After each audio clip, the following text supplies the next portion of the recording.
Gas transmission company limited জিটিসিএল এ নতুন নিয়োগ প্রকাশিত হয়েছে।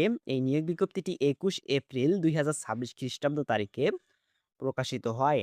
গ্যাস ট্রান্সমিশন কোম্পানি লিমিটেড জিটিসিএল এ নিম্ন বর্ণিত স্থায়ী ও চুক্তিভিত্তিক শূন্যপদসমূহে জনবল নিয়োগের নিমিত্ত নিম্নলিখিত শর্তাবলী পূরণ সাপেক্ষে অনলাইন পদ্ধতিতে বাংলাদেশের প্রকৃত নাগরিকদের নিকট হতে দরখাস্ত আহ্বান করা যাচ্ছে।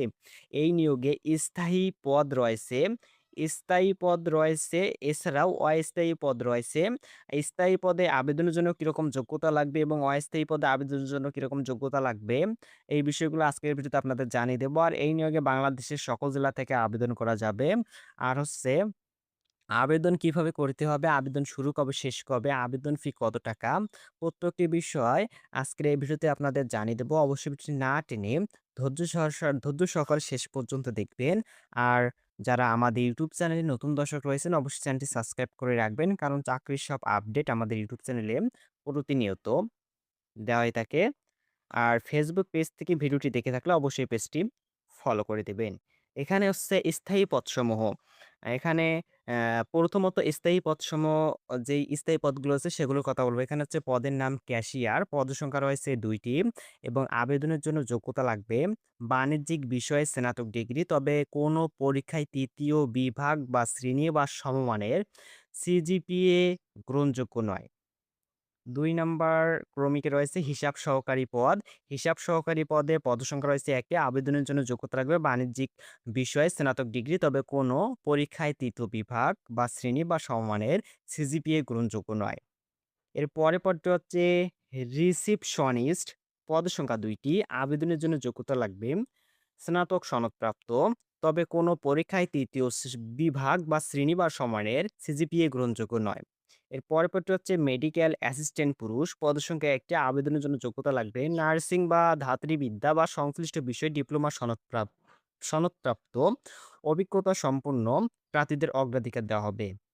এর পরের পদটি হচ্ছে মেডিকেল অ্যাসিস্ট্যান্ট মহিলা, পদসংখ্যা ১ টি। আবেদনের জন্য যোগ্যতা লাগবে নার্সিং, ধাত্রীবিদ্যা বা সংশ্লিষ্ট বিষয়ে ডিপ্লোমা সনদপ্রাপ্ত অভিজ্ঞতা সম্পন্ন প্রার্থীদের অগ্রাধিকার দেওয়া হবে।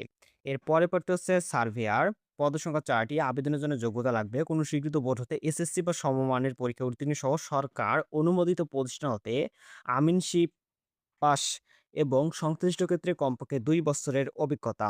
এর পরের পদটি হচ্ছে প্লান্ট অপারেটর, পদসংখ্যা ১৭ টি। আবেদনের জন্য যোগ্যতা লাগবে সংশ্লিষ্ট ক্ষেত্রে সরকার অনুমোদিত প্রতিষ্ঠান হতে এইচএসসি ভোকেশনাল বা সমান সহ কারিগরি বিষয়ে সার্টিফিকেট কোর্স সহ ৩ বছরের অভিজ্ঞতা। এর পরের পদটি হচ্ছে সিনিয়র টেকনিশিয়ান, পদসংখ্যা ১ টি। সংশ্লিষ্ট ক্ষেত্রে সরকার অনুমোদিত প্রতিষ্ঠান হতে এইচএসসি ভোকেশনাল বা সমমান সহ কারিগরি বিষয়ে সার্টিফিকেট কোর্স সহ ৩ বছরের অভিজ্ঞতা থাকতে হবে। এর পরের পদটা হচ্ছে ইলেকট্রিশিয়ান, পদসংখ্যা ১৮ টি। আবেদনের জন্য যোগ্যতা লাগবে ন্যূনতম এসএসসি সনদপ্রাপ্ত সংশ্লিষ্ট কারিগরি বিষয়ে অনুমোদিত ট্রেড বা সার্টিফিকেট কোর্স সহ কমপক্ষে ২ বছরের অভিজ্ঞতা অনুমোদিত প্রতিষ্ঠান হতে জারিকৃত লাইসেন্স প্রাপ্ত হতে হবে। এর পরের পদটি হচ্ছে ট্রান্সপোর্ট সুপারভাইজার, পদসংখ্যা ২ টি। আবেদনের জন্য যোগ্যতা লাগবে বিজ্ঞান বিষয়ে স্নাতক সনদপ্রাপ্ত এবং সংশ্লিষ্ট ক্ষেত্রে ২ বছরের অভিজ্ঞতা থাকতে হবে। এর পরের পদটি হচ্ছে পিসি অপারেটর ক্যাড, এখানে পদসংখ্যা রয়েছে ৩ টি। আবেদনের জন্য যোগ্যতা লাগবে SSC vocational civil drafting with CAD সনদপ্রাপ্ত। এর পরের পদটি হচ্ছে টেকনিশিয়ান, পদসংখ্যা ১০ টি। আবেদনের জন্য যোগ্যতা লাগবে এসএসসি পাস সহ সংশ্লিষ্ট ক্ষেত্রে অনুমোদিত ট্রেড বা ভোকেশনাল কোর্স সনদপ্রাপ্ত এবং ন্যূনতম ২ বছরের অভিজ্ঞতা থাকতে হবে। এর পরের পদটি হচ্ছে জুনিয়র ট্রান্সপোর্ট সুপারভাইজার, পদসংখ্যা রয়েছে ৩ টি। আবেদনের জন্য যোগ্যতা লাগবে বিজ্ঞান বিষয়ে এসএসসি বা সমান সনদপ্রাপ্ত এবং সংশ্লিষ্ট ক্ষেত্রে ন্যূনতম ২ বছরের অভিজ্ঞতা। এর পরের পদটি হচ্ছে জুনিয়র টেকনিশিয়ান, পদসংখ্যা ৩ টি। আবেদনের জন্য যোগ্যতা লাগবে এসএসসি পাস সহ সংশ্লিষ্ট ক্ষেত্রে অনুমোদিত ট্রেড বা ভোকেশনাল কোর্স সনদপ্রাপ্ত। এ এখন যেই পদগুলোর কথা বলব সেগুলো হচ্ছে চুক্তিভিত্তিক। এখানে চুক্তিভিত্তিক ২ টি পদ রয়েছে।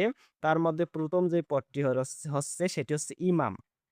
এখানে পদের নাম হচ্ছে ইমাম। পদসংখ্যা ২ টি। আবেদনের জন্য যোগ্যতা লাগবে বাংলাদেশ মাদ্রাসা শিক্ষা বোর্ড হতে কামিল অথবা কোনো কওমি মাদ্রাসা হতে দাওরায়ে হাদিস ডিগ্রি অথবা ফাজিল অথবা সমমানের পরীক্ষায় উত্তীর্ণ হাফেজ ও কারি প্রার্থী অগ্রাধিকারযোগ্য। আরবি ভাষায় ব্যুৎপত্তি এবং ইসলামী শরিয়া তথা মাসায়েলে পান্ডিত্য শুদ্ধভাবে কোরআন তিলাওয়াতে সক্ষমতা থাকতে হবে।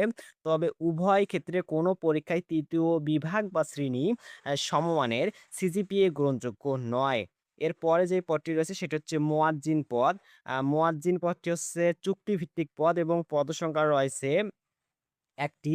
আবেদনের জন্য যোগ্যতা লাগবে বাংলাদেশ মাদ্রাসা শিক্ষা বোর্ড হতে ফাজিল অথবা কোনো কওমি মাদ্রাসা হতে সমমানের পরীক্ষায় উত্তীর্ণ হাফেজ বা কারি প্রার্থী অগ্রাধিকারযোগ্য।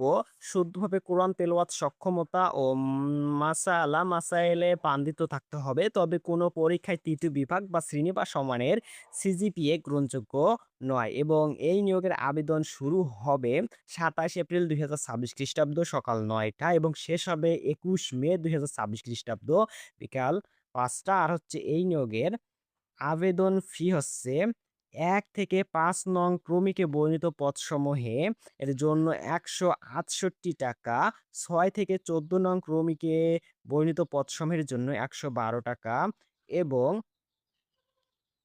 ১৫ নং ক্রমিকের জন্য হচ্ছে ৳২২৩ এবং ক্রমিক নং ১৬ পদের জন্য ৳১৬৮ এখানে হচ্ছে আবেদন ফি জমা দিতে হবে।